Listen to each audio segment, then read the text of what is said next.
नमस्कार दोस्तों। हम लोग काफी दिन से पढ़ रहे हैं 233 के बाद से लगातार ही चल रहा है कि डिस्ट्रिक्ट कोर्ट होता है, सबऑर्डिनेट कोर्ट होता है। तो आखिर इस कोर्ट में जो जज होते हैं उन जजों में किसको किसको जज कहा जाए, मजिस्ट्रेट को जज कहा जाए कि नहीं कहा जाए।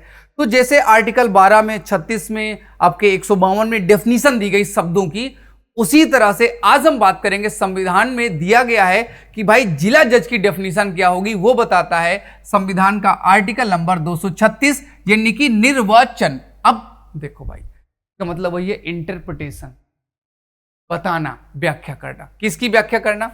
जिला न्यायाधीश पद के अंतर्गत नगर सिविल न्यायालय का न्यायाधीश, पहला एक जो जिला जज बनेगा, कौन सा?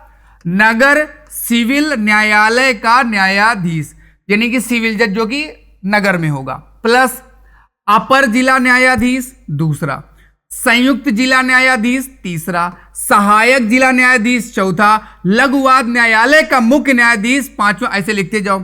मुख्य प्रेसिडेंसी मजिस्ट्रेट, मेन मजिस्ट्रेट जो वहां के हेड का होगा, अपर वाले का, जैसे सदर होता है ना वैसे ही अपर शब्द होता है। अपर मुख्य प्रेसिडेंसी मजिस्ट्रेट, सेशन न्यायाधीश। देखो सेशन न्यायाधीश जो होता है ये सबसे, आप ये मान के चलिएगा कि जो क्रिमिनल केस होते हैं वो सेशन कोर्ट के पास ही जाते हैं। बाकी सिविल कोर्ट जो होता है उसमें आपके आईएएस वाले भी आ जाते हैं। जैसे सिविल कोर्ट का जब जज बैठेगा तो आईएएस अधिकारी भी सिविल कोर्ट में बैठ सकता है। लेकिन अगर पनिशमेंट जेल में भेजने वाली है तो फिर उसके लिए आपका जो है प्रॉपर एक जिसने एलएलबी कर रखा है, जिसके पास विधि की जानकारी है, वही बैठेगा और उसे सत्र न्यायालय कहा जाता है। मुख्य प्रेसिडेंसी मजिस्ट्रेट, सेशन न्यायाधीश, अपर सेशन न्यायाधीश और सहायक सेशन न्यायाधीश, ये जितने सेशन लगे ना ये सभी आपके एलएलबी के बाद ही बनते हैं। ये सभी आपके जिला न्यायाधीश हो गए। इतने प्रकार के जिला न्यायाधीश होते हैं।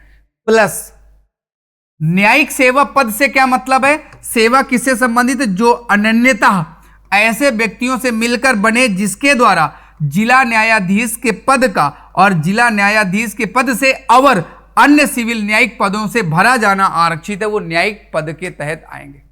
ये शब्द हो गए आपके। भाई जिला जज किसे बोलते हैं? तो अपने पास क्लियर भैया 236 में जिला जज इसे कहा गया है। बाकी इससे एकता आ जाएगी पूरे देश में।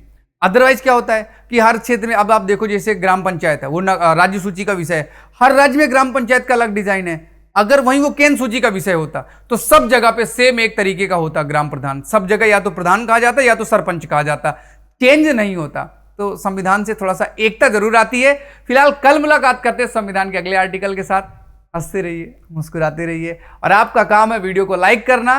और हाँ, हिमांशु यादव को भूल मत जाइएगा, क्योंकि वीडियो देखने के बाद आप लोग शायद फिर भूल जाओ, तो भूलिएगा मत, याद रखिएगा हमेशा मुझे।